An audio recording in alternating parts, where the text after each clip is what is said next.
Arus terus AT dan arus ulang alik. Apakah itu arus terus dan arus ulang alik? Mari kita lihat video ringkas ini.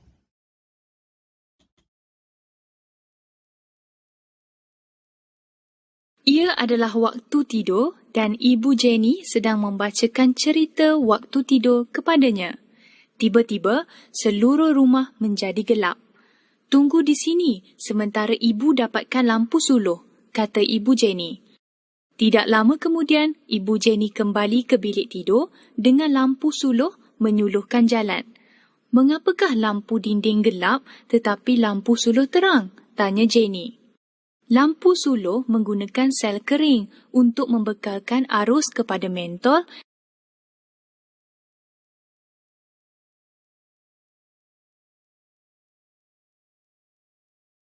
dan oleh itu mentol menyala. Ibunya menjawab. "Ibu, mengapa ibu tidak menggunakan sel kering dari lampu suluh untuk menyalakan lampu dinding juga?" tanya Jenny. Ibunya tersenyum dan berkata, "Lampu dinding menggunakan arus daripada bekalan utama yang merupakan arus ulang-alik atau AU, manakala lampu suluh menggunakan arus daripada sel kering yang merupakan arus terus atau AT. Arus ulang-alik menyongsangkan arah alirannya secara berkala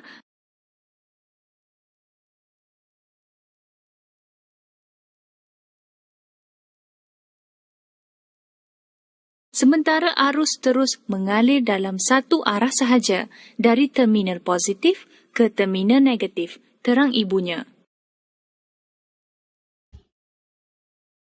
Okey, arus terus AT ialah arus elektrik yang mengalir dalam satu arah sahaja. Okey, antara peralatan ni lampu suluh, kereta kontrol dan juga kalkulator merupakan alat elektronik yang menggunakan arus terus. Contoh penjana atau sumber tenaga elektrik yang menghasilkan arus terus ialah sel suria menggunakan tenaga solar, akumulator dan juga bateri. Arus ulang-alik AU merupakan arus elektrik yang arah alirannya berubah-ubah secara berterusan.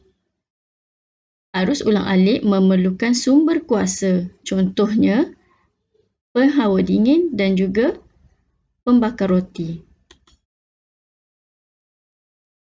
Osiloskop sinar katod OSK merupakan alat elektronik yang digunakan untuk menunjukkan perbezaan bentuk graf, arah arus dan perubahan voltan bagi arus terus dan arus ulang-alik.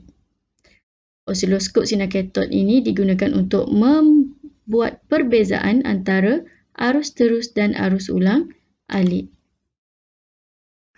Berdasarkan gambar foto 6.5, menunjukkan suis dan tombol kawalan pada OSK. Pada OSK, terdapat tombol untuk mengawal gandaan Y, pesongan Y, pesongan X, suis arus terus atau arus ulang-alik, tombol kawalan keamatan, tombol kawalan fokus dan juga dasar masa. Apakah perbezaan antara arus terus dan arus ulang-alik? Arus terus memerlukan sumber tenaga daripada sel kering, manakala arus ulang-alik memerlukan bekalan kuasa.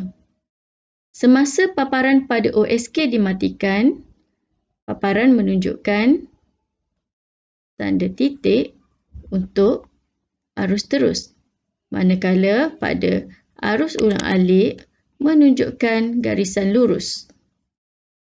Apabila dasar masa dihidupkan, arus terus akan menunjukkan garisan lurus.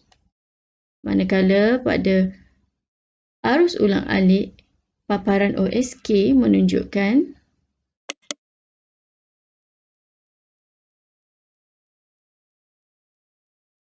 untuk arah pengaliran untuk arus terus adalah satu arah sahaja.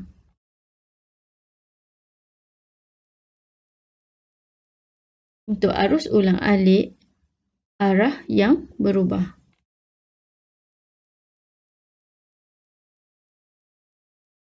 Bagi nilai voltan, Arus terus adalah tetap, manakala arus ulang-alik sentiasa berubah-ubah. Untuk sumber tenaga pula, arus terus memerlukan bateri ataupun sel solar. Manakala untuk arus ulang-alik memerlukan generator arus ulang-alik. Sekian untuk pembelajaran kita pada hari ini.